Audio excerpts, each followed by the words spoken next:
ভাইয়ের কপালে দিলাম ফোঁটা আর কি আমি চাই।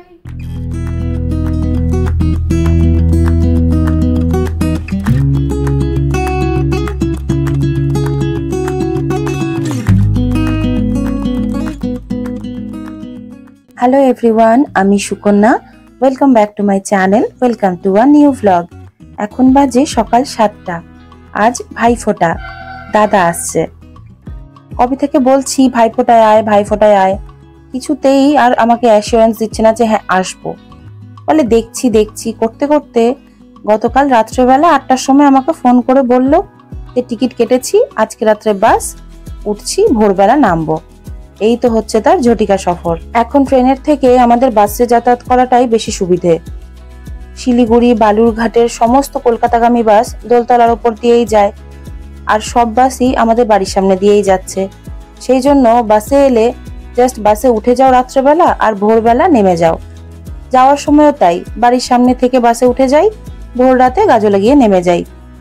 ট্রেনে যেতে গেলে স্টেশনে পৌঁছানো থেকে শুরু করে ট্রেনে ওঠা, ট্রেন ছাড়বে, যে টাইমটা লাগতো এক্সট্রা 2 থেকে 2.5 ঘন্টা, প্রায় 3 ঘন্টা, সেই টাইমটা সেভ হয়ে যায়। দাদা যখন ঢুকলো তখন বাচ্চারা ঘুমোচ্ছিল, তাই ওর জন্য চা আর আমার জন্য কফি করে নিয়ে এসে বারান্দায় বসে আমরা চা কফি খাচ্ছিলাম আর গল্প করছিলাম।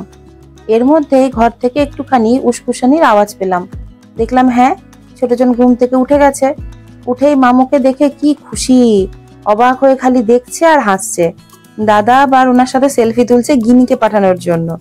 গিনি বাবু তো বুনুকে ছবি দেখুক আর ভিডিও কল দেখলেই বলবে বু বু যা, মানে বুনু আর নেই, বাড়ি চলে এসেছে। এবার গাজল গিয়ে ঘুরে আসার পর থেকে গিনি দেখছি বুনুকে খুব ভালো চিনেছে, সাথে ভাইয়াকেও। আজ আমি যেমন দাদাকে ফোঁটা দেব, সেরকম মোহরানিও তার ভাইয়াকে ফোঁটা দেবে। তাই দিনটা খুব স্পেশাল। আদর মোহরের প্রথম ফোঁটা বলে কথা। কাজল পাততে দিয়েছি, অনেকক্ষণ হলো, দেখি কাজলটা কত দূর হলো। এ বাবা, একটুও কাজল পড়েনি। আসলে আমি কখনো কাজল পাতিনি, তাই জন্য অতটা জানি না কিভাবে কাজল পাততে হয়।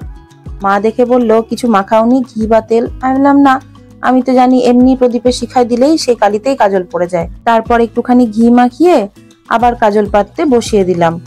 কাজলটা এদিকে পড়ুক, ততক্ষণে আমি বাকি দিকগুলো রেডি করে নিই। ওদেরকে তো বসতে দেব, তাই আগে আসনগুলো রেডি করি। 3খানা আসন দিতে হবে, একটা ভাইয়ের, একটা দাদার আর একটা আমাদের আদর বাবুর, সাথে জল আর মিষ্টি। টিফিন বলতে সেরকম কিছু করছি না, কারণ এখন প্রায় 2:30 বাজতে চললো। ফোঁটাটা হয়ে গেলেই সবাই একবারে লাঞ্চ করতে বসবো, তাই জন্য শুধুমাত্র 5 রকমের মিষ্টি। তাও তো খাবে হয়তো একটুখানি মিষ্টি মুখ করার জন্য। ভাই ফোঁটা এলে মনে পড়ে ছোটবেলায় দিদা বাড়িতে যখন কালী পুজোর সময় সমস্ত মামা মাসিরা একসাথে হতো, তো আমরা সব কাজিনসরা ভাই ফোঁটার দিনে পুরো লম্বা লাইন করে বসে ফোঁটা দিতাম। আমি ছিলাম বোন সব থেকে ছোট, বুনু তো অনেক পরে হয়েছে, আর দাদারা সব সকাল থেকে খেলাধুলোয় ব্যস্ত। আমি ওদিকে না খেয়ে বসে আছি সবকে ফোঁটা দেবো বলে, আর ওরা ক্রিকেট খেলছে তো খেলেই যাচ্ছে। আমি বাচ্চা মানুষ, কতক্ষণ না খেয়ে থাকবো। শেষে কান্না পেত যে আয় প্লিজ ফোঁটাটা নে, দিয়ে আমি একটু কিছু খাবো। ওরা তো ব্রেকফাস্ট করে খেলতে যেত, ওনারা তো ফোঁটা নেবে, কিন্তু আমি তো না খেয়ে বসে থাকতাম। যাই হোক, কথায় কথায় আমার এদিকে সব রেডি, আর এদিকে 2 ভাই বোনও ম্যাচিং ম্যাচিং ড্রেস পরে রেডি। বললাম একটু দুজনে বসো, দুজনের কয়েকটা ছবি তুলি। মুহূর্ত এখন অনেকটাই ছোট, 1 বছর বয়সও হয়নি, তাই অনেকেই হয়তো বলবে যে 5 বছরের আগে ফোঁটা দিতে নেই কেন, আমি ওদেরকে দিয়ে ভাই ফোঁটা দেওয়া। এসো না, এগিয়ে এসো, বুনু তো পারবে না বলে যেতে। এটা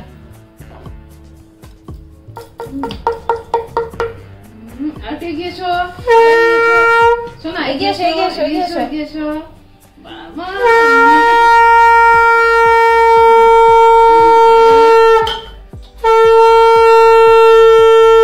ভাইয়ের কপালে দিলাম ফোঁটা আর কি আমি চাই, নাই বা পেলাম পান্না চুনি, দুঃখ আমার তার। বুনুকে আশীর্বাদ করো, বুনুকে আশীর্বাদ করো।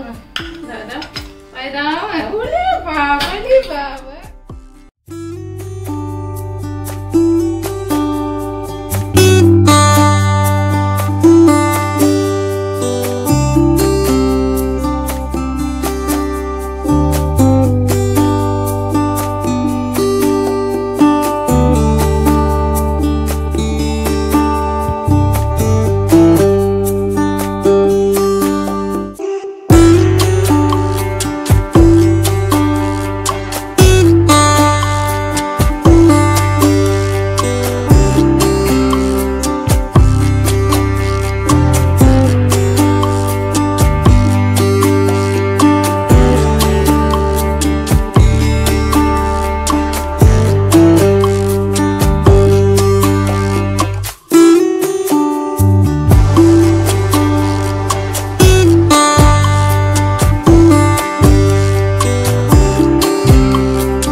কিন্তু আমার পার্সোনালি মনে হয় এই উৎসব পার্বণ আমাদের ব্যস্ততাময় জীবন থেকে এক ফাঁকে একটুখানি সবাই মিলে আনন্দ করার জন্য। সেই আনন্দে বয়স কখনো বাধা হয়ে দাঁড়াতে পারে না। আজ ওরা বুঝতে পারছে না জিনিসটা কি, কিন্তু এনজয় তো করছে। এটা তো বুঝতে পারছে যে কিছু একটা আমরা সেলিব্রেট করছি, তাতেই ওরা ভীষণ খুশি এবং আমরাও ভীষণ খুশি। আমার বিয়ের পরে এই নিয়ে আজ আমি মাত্র 2 বার দাদাকে ফোঁটা দিচ্ছি। আজ ভাইফোঁটা বলে দাদা অল্প সময়ের জন্য হলেও আমাদের কাছে এলো, দেখা হলো, বাচ্চারা একটু মামুর সাথে সময় কাটালো। আমরা অল্প সময় যেটুকুই কাটালাম খুব মজা করে আড্ডা দিয়ে গল্প করে কাটালাম, সুন্দর একটা কোয়ালিটি টাইম কাটালাম। ভাইফোঁটাটা না থাকলে তো ওর আর আশাও হতো না। যেরম ভাবে সবার দিন কাটছিল সেরম ভাবেই কাটতো। এই দাদা আসবো কি আসবো না, আসবো কি আসবো না, এই দোনামনার চোটে আমি ওর জন্য কোনো গিফটই কিনে রাখিনি আগে থেকে, ইভেন ভাইয়ের জন্যও না। সমস্যা হয় যে এদেরকে দেবোটা কি, এদের তো সবই রয়েছে। আর ছেলেদের জন্য গিফটের অপশন এত কম যে গিফট কিনতে গেলে মাথা খারাপ হয়ে যায়।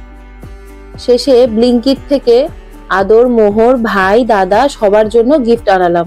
ব্যাস, ফোঁটা দেওয়া কমপ্লিট, গিফট আদান প্রদানও কমপ্লিট।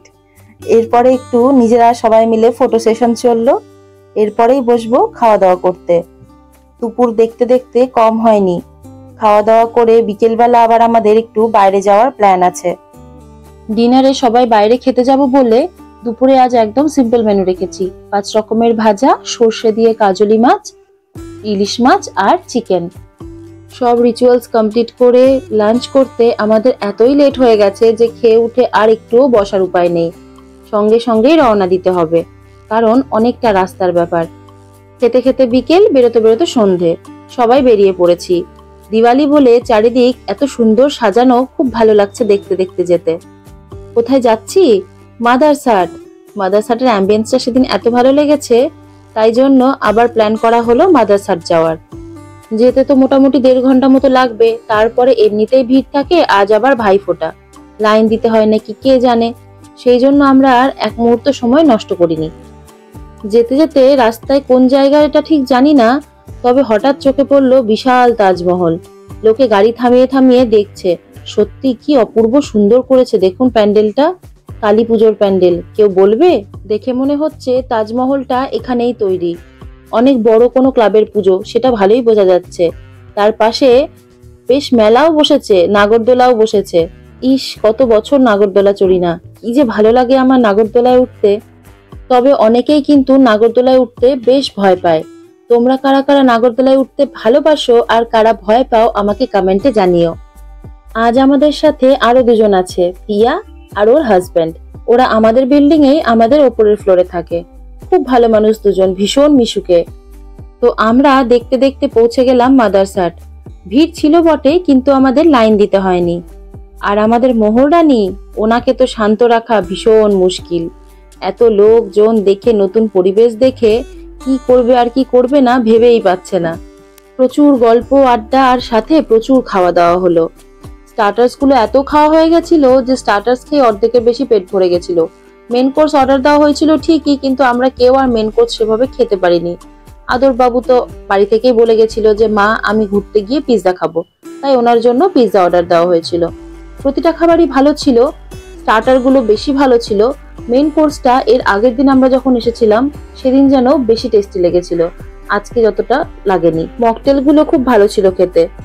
খাওয়ার থেকে বড় কথা এত সুন্দর করে সাজিয়ে দিচ্ছে যে দেখেই মনে হচ্ছে খেতে খুব ভালো লাগবে। আমি অর্ডার করেছিলাম মেন কোর্সে চিকেন আলাকে, অভিষেক অর্ডার করেছিল থালি, ভাই আর দাদা চাইনিজ, পিয়ারাও চাইনিজ, মা একটা নান, আর তার সাথে বললো আমি স্টার্টার দিয়েই খেয়ে নেব। আর বাবারা অর্ডার করেছিল পিওর বাঙালি খাবার, মাছ ভাত। খাওয়া দাওয়া শেষ হতে হতে বেশ ভালোই রাত হয়ে গেছিল। আবার এতটা রাস্তা ফিরতে হবে, কাল আবার বাবার যাওয়া আছে দুবরাজপুরে। সবাই মিলে আজকের দিনটা খুব সুন্দরভাবে কাটলো। তাহলে আজকের ভিডিওটা এখানেই শেষ করছি। সবাই খুব ভালো থাকবেন, সুস্থ থাকবেন, শত ব্যস্ততার মাঝেও নিজের একটু হলেও যত্ন নেবেন। চ্যানেলটি নতুন, মেয়েবেলাকে সাবস্ক্রাইব করে পাশে থাকবেন। আর যারা ফেসবুক থেকে দেখছেন তারা অবশ্যই মেয়েবেলার পেজটিকে ফলো করবেন। মেয়েবেলার ভিডিও আপনাদের কেমন লাগে আমাকে কমেন্টে অবশ্যই জানাবেন। এই ভিডিও ডেসক্রিপশন বক্সে ফেসবুক পেজ এবং ইনস্টাগ্রামের লিংক আমি দিয়ে দিয়েছি, আপনারা চাইলে সেখানেও জানাতে পারেন। দেখা হবে খুব তাড়াতাড়ি আবার নতুন